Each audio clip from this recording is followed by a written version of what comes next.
कहानी शुरू होती है एक छोटे से गांव से। गांव के बस स्टैंड पर धूल मिट्टी के बीच एक छोटा सा चिकन का ठेला लगता था। वह ठेला पिछले कई सालों से लग रहा था। वह ठेला था उस गांव के सतीश का।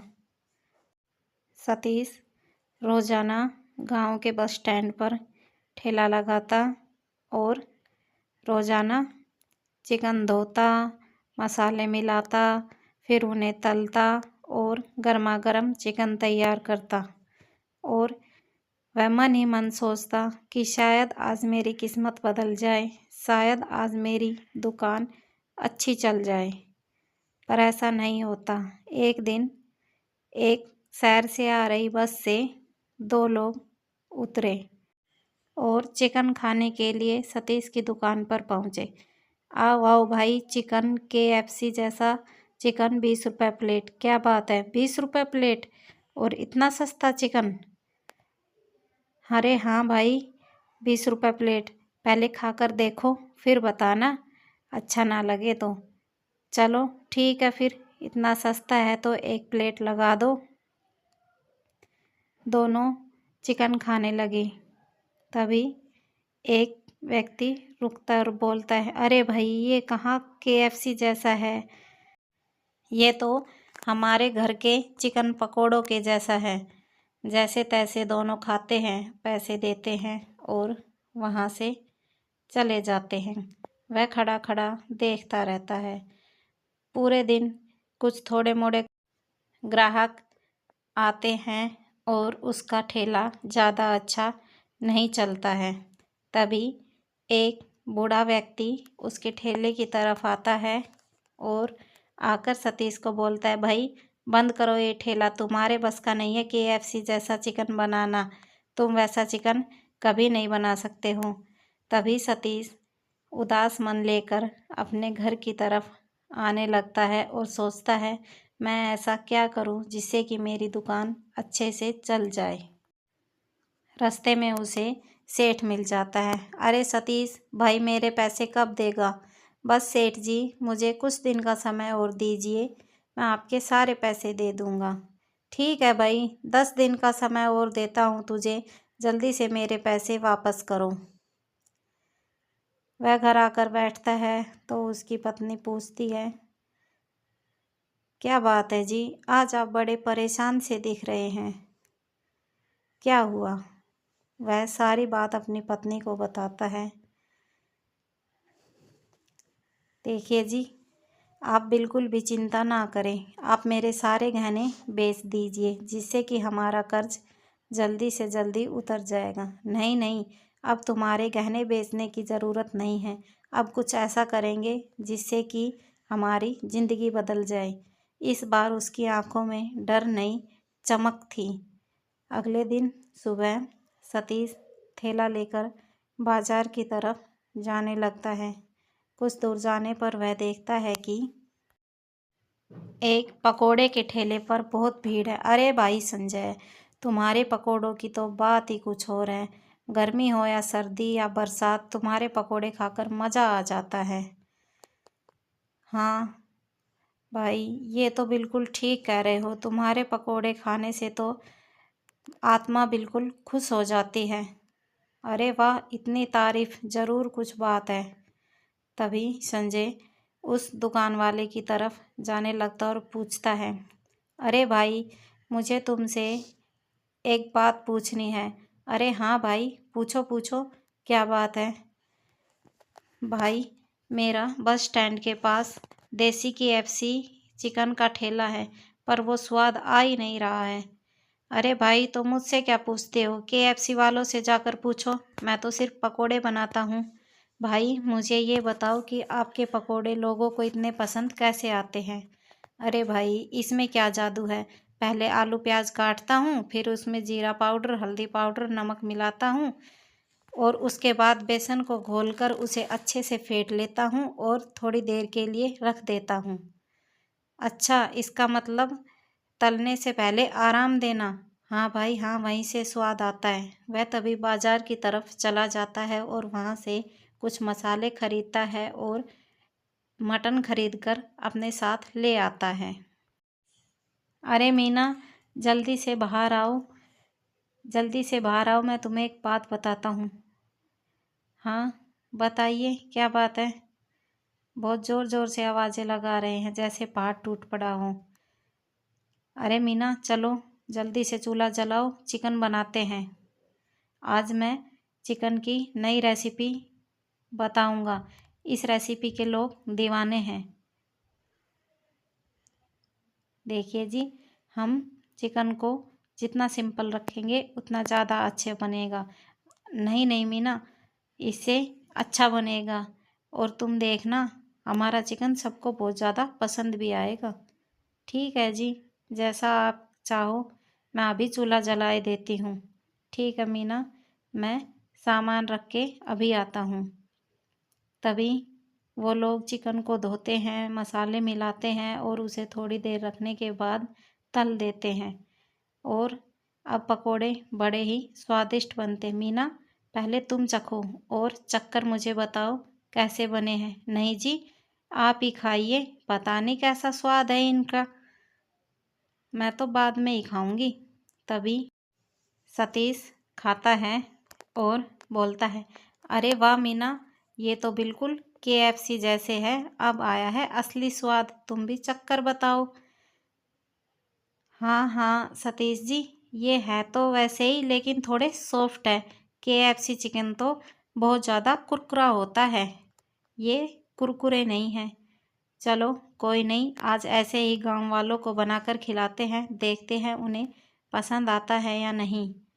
आज की रात सतीश बहुत ज़्यादा खुश था, लेकिन उसे क्या पता कि कल की सुबह उसका किसी और रूप में ही इंतज़ार कर रही होती है।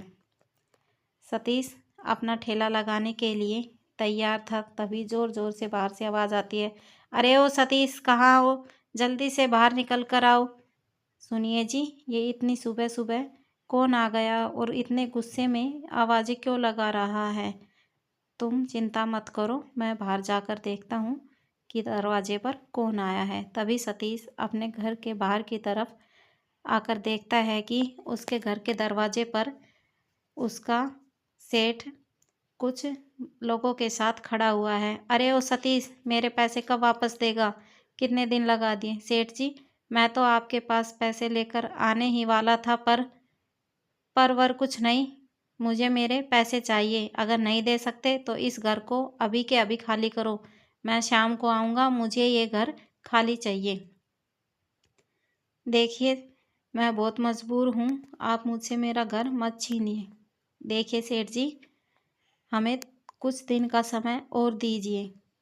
नहीं नहीं, मैं और समय नहीं दे सकता, मुझे मेरा घर शाम तक खाली चाहिए।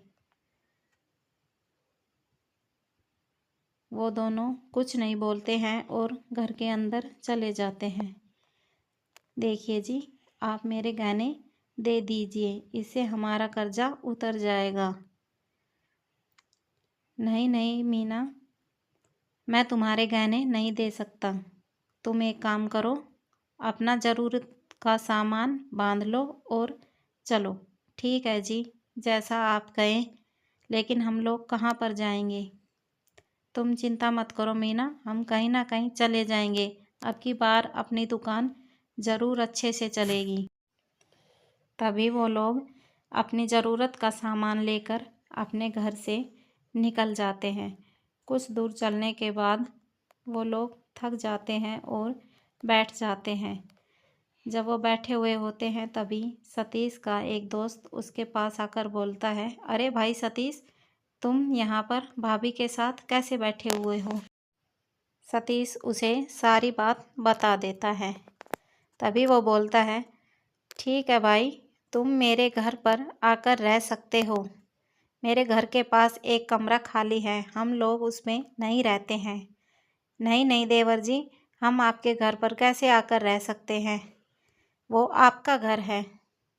नहीं नहीं भाभी जी, वो आपका भी घर है। आप मेरे घर के पास वाले कमरे में आकर रहें। जब आपके पैसे हो जाएं तब आप चले जाना। भाई तुम्हें नहीं पता तुमने हमारी कितनी बड़ी मदद की है। मैं तुम्हारा ये एहसान कभी नहीं भूलूंगा। तभी वो सब उसके साथ चले जाते हैं। वो दोनों पति पत्नी एक अलग कमरे में रहने लगते हैं। सतीश ने ठेले की पूरी तैयारी करके रखी थी। ठीक है मीना, मैं अब ठेला लगाने के लिए जा रहा हूँ। सतीश उसी जगह पर अपना ठेला लगाकर जोर जोर से आवाज़ें देता है। आओ आओ, देसी KFC चिकन 20 रुपये प्लेट, आओ और खाओ। तभी एक आदमी वहाँ पर आता है और बोलता है, देखो भाई, तुम्हारे चिकन में ना तो KFC वाला स्वाद है और ना ही कुरकुरापन। तुम एक काम करो, इस ठेले को बंद कर दो। ये ठेला अब तुमसे नहीं चलेगा। भाई अब ऐसी कोई बात नहीं है, इस बार रेसिपी अलग है, एक बार खाकर तो देखो। नहीं नहीं भाई, मुझे मेरा मुंह खराब नहीं करना। ऐसा बोलकर वो वहाँ से चला जाता है। सतीश सोचता है अब कोई दूसरा जुगाड़ लगाना पड़ेगा। अरे भाई आओ आओ, देसी चिकन बिल्कुल मुफ्त खाओ, आओ आओ, देसी KFC चिकन बिल्कुल मुफ्त खाओ। उसकी आवाज़ सुनकर उसकी दुकान पर दो लोग आ जाते हैं। वह उन्हें देखकर बहुत खुश होता है। वो दोनों उससे पूछते हैं, अरे भाई, क्या सचमुच यहाँ पर चिकन फ्री में मिल रहा है? हाँ भाई, ये चिकन आज आज बिल्कुल फ्री है, आप खाकर देखिए। अरे लेकिन तुम्हारा चिकन तो स्वादिष्ट नहीं होता है। अरे भाई, आप एक बार खाकर तो देखिए। अरे फ्री में मिल रहा है, चलो एक प्लेट खा ही लेते हैं। तभी वो दोनों चिकन खाने लगते हैं। तो थोड़ी देर बाद एक व्यक्ति बोलता है, अरे भाई, चिकन तो आपका बड़ा ही टेस्टी है, लेकिन थोड़ा कुरकुरा कम है। ये उतना कुरकुरा नहीं है जितना कि KFC का होता है। और वो लोग पैसे देकर वहाँ से चले जाते हैं। सतीश खड़ा खड़ा देख रहा होता है और कुछ सोच भी रहा होता है। वह अपने ठेले को लेकर अपने घर की तरफ आने लगता है। वह घर की तरफ आते आते सोचता है कि कैसे चिकन को कुरकुरा बनाया जाए। उसकी पत्नी मीना घर के बाहर खड़ी हुई थी। वह सतीश को देखकर सारी बात समझ जाती है और उससे पूछती है, क्या बात है जी, आप इतने परेशान लग रहे हैं, क्या लोगों को अपना चिकन पसंद नहीं आया? नहीं मीना, अपना चिकन तो बहुत ही ज़्यादा स्वादिष्ट है, लेकिन थोड़ा कुरकुरापन अभी गायब है। तभी उसका दोस्त वहाँ पर आ जाता है और बोलता है, भाई तुम बिल्कुल भी चिंता मत करो, जो होता है अच्छे के लिए होता है। भाई मेरे साथ भी पहले ऐसा ही हुआ था, लेकिन अब सब कुछ ठीक है। भाई हमारे साथ तो कुछ भी अच्छा नहीं हो रहा है, जो काम करने जाओ वो ही गलत हो जाता है। पता नहीं हमारे साथ अच्छा कब होगा। तुम बिल्कुल भी चिंता मत करो भाई, तुम्हारे साथ भी अच्छा ज़रूर होगा। हाँ ठीक है भाई, देखते हैं वो दिन कब आएगा। तभी उसके दोस्त की बेटी दौड़कर उसके पास आ जाती है। पापा पापा, मुझे कुरकुरे खाने हैं, मुझे कुरकुरे लाकर दीजिए। मुझे नहीं पता, मुझे तो कुरकुरे ही चाहिए, मेरे सब दोस्त कुरकुरे खा रहे हैं। अरे बेटा, वो कुरकुरे बहुत ज़्यादा कुरकुरे होते हैं, एक बार खाने से ही उसके दांत टूट जाते हैं। नहीं पापा, मुझे तो कुरकुरे ही चाहिए। अच्छा ठीक है, तो चलो। तभी उनकी बात सुनकर मीना की आंखें चमक जाती है। वह सारी बात समझ जाती है। सुनिए जी, मुझे आप दुकान से 2 पैकेट कुरकुरे के लाकर दे दीजिए। अरे मीना, तुम्हें अभी कुरकुरे खाने हैं? कैसे बच्चों जैसी बातें कर रही हो? आप जाकर कुरकुरे ले आइए, मैं आपको सारी बातें बाद में बता देती हूँ। आप जाइए और कुरकुरे लेकर आ जाइए। अच्छा चलो ठीक है, जब तुम बोल रही हो तो मैं जाता हूँ और कुरकुरे लेकर आता हूँ। पता नहीं तुम क्या करोगी। आप एक बार जाइए तो सही, मैं आपको सारी बातें बाद में बता दूँगी। ठीक है। सतीश बाजार की तरफ जाता है। दुकान से कुरकुरे और बाकी का सामान खरीद लेता है। वह कुरकुरे लेकर अपने घर की तरफ आने लग जाता है। थोड़ी देर बाद घर पहुंचने पर वह मीना को कुरकुरे देता है। ठीक है जी, अब आप थोड़ी देर बैठिए, मैं अभी आपके लिए चिकन बनाकर लेकर आती हूँ। मीना फिर से वही काम करती है, चिकन धोती है, मसाले मिलाती है, कुरकुरे को बारीक पीसकर चिकन के ऊपर उसे लपेट देती है और तलती है। सतीश खाकर देखता है, वह बोलता है, अरे वाह मीना, तुमने तो कमाल ही कर दिया, ये तो बिल्कुल KFC जैसे कुरकुरे चिकन है। हाँ जी, अब मुझे उनका राज पता चल गया है। अगले दिन सतीश फिर से उसी जगह पर अपना ठेला लगाता है और आवाज़ लगाता है, अरे भाई, क्या तुम KFC जैसे चिकन बेच रहे हो? हाँ भाई, आपकी लगाऊं क्या प्लेट? तभी वो लोग एक प्लेट चिकन लगवा लेते हैं और खाते हैं। सतीश उन्हें खड़ा हुआ देख रहा होता है। अरे वाह भाई, तुम्हारा तो चिकन बड़ा ही स्वादिष्ट है, एकदम KFC जैसा कुरकुरा और स्वादिष्ट। अरे हाँ भाई, आज तो तुम्हारा चिकन एकदम KFC जैसा ही कुरकुरा और स्वादिष्ट है, इसके आगे तो सब कुछ फेल है। उसकी बातें सुनकर वह खुश हो जाता है। थोड़े ही दिनों में वह सेठ के पैसे लौटा देता। अरे भाई सतीश, तुम हमें भी कभी अपना चिकन खिलाओ। हाँ हाँ सेठ जी, क्यों नहीं, आप कभी आए दुकान पर, हम आपको देसी KFC स्टाइल वाला चिकन खुआएंगे। कुछ ही दिनों में उन्हें उनका घर भी वापस मिल जाता है। अब वो लोग बड़े ही खुश हो रहे होते हैं और इस तरह इस कहानी का अंत हो जाता है।